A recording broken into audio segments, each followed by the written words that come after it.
มันเกลียวมาข้างผีเสือโอ้ลูดพี่น้องตัวนี้นะเขานานมาหยามพดโอ้ได้พี่น้องมีตัวแล้วพี่น้องตัวแล้วโอ้แม่นพี่น้องลุมันได้นี่นะน้องนะหนมีท่านได้ปุ้งครับพี่น้อง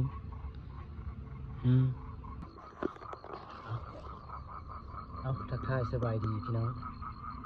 พบกันยามคำพี่น้องก็พยายามเฮลข้อมาพี่น้องพยายามก้องเกาะ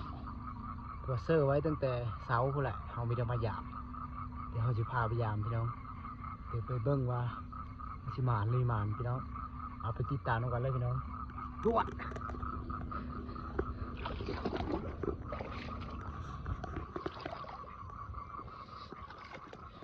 โอ้พี่น้องมันผ่านดูพี่น้องนะโป่งนี่ตกเบิดเลยนะพี่น้องโป่งนี่ก็ตกเบิดนะพี่น้องมันเกลียวมาข้างผีเสือโอ้ลูดพี่น้องตัวนี้นะเขานานมาหยามพดตัวนี้นะมีฮัดโอ้ตัวนี้ก็ยันลูดอีพี่น้องมันมีฮัดตัวนี้นะพี่น้องตัวนี้ลูดพี่น้องพี่นะเกลียวมาพี่เกลียวมาแต่พี่ปกติมันอยู่พี่ได้มันอยู่โบงตัวนี้พี่น้องโอ้มียู่เฉยพี่น้องในจุดนั้นเขาจะมาแปลงไม้พี่น้องไปลุ้นมันก่อนด่างต่อไปพี่น้องเราเสิร์ฟไว้แก่นี่ไปสิเลยดิพี่น้องย้ายเลยนะรูดบอกพี่น้องอยู่สิลูเขาป่าบ่รูดว่ะโอ้ได้พี่น้องมีตัวแล้วพี่น้องตัวแล้วมาแล้วพี่น้องมาได้แล้วพี่น้องนกกวักบ่อันนี้นะขี้ซบเลยโอ้แม่หน่อยพี่น้องลุมันได้นี่นะน้องนะหนมีท่านได้ปุ้งครับพี่น้อง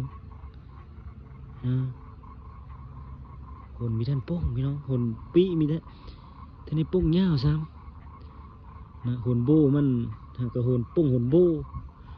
โอ้มานี่แล้วพี่น้องมาแล้วมาไหนแล้วสองแต้มแล้วอยู่นี่นะโอ้มันพี่น้องมันมักลุดอยู่นี่นะพี่น้องเสื้อแล้วมันมักลุดมันมียักษ์นะมันยักษ์เลยกัน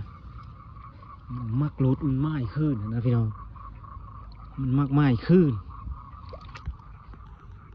ลุมันพี่น้องลุมันมาดิแล้วพี่น้องนี่เหี่ยวคอมาเสื้อเหี่ยวเฟดพี่น้องเสื้อทรงคูตัวนั้นก็ทรงคูแต่ว่าลูกผู้เธอตัวนั้นนะ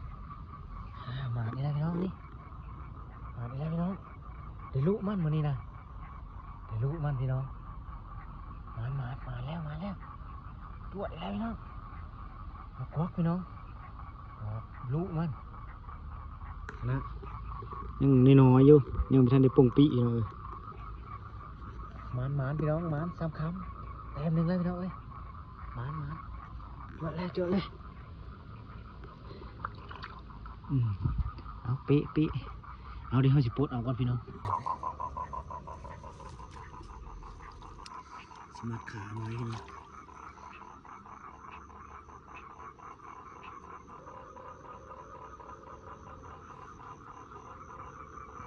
มาแล้วพี่น้องส่งเต็มแล้วนี่เต็มหนึ่งนี่ก็เต็มหนึ่งพี่น้องก็คือตอนค้ำเพื่อนพี่น้องดูว่ามันถือตั้งแต่เว้นมันก็มียากแล้วว่าเขาไม่ได้มาหยามแต่เว้นพี่น้องยันมันลุดเองเป็นไปนี่เลยพี่น้องมันมีแรงทางมือลุดทั้งเทิงลุดตลอด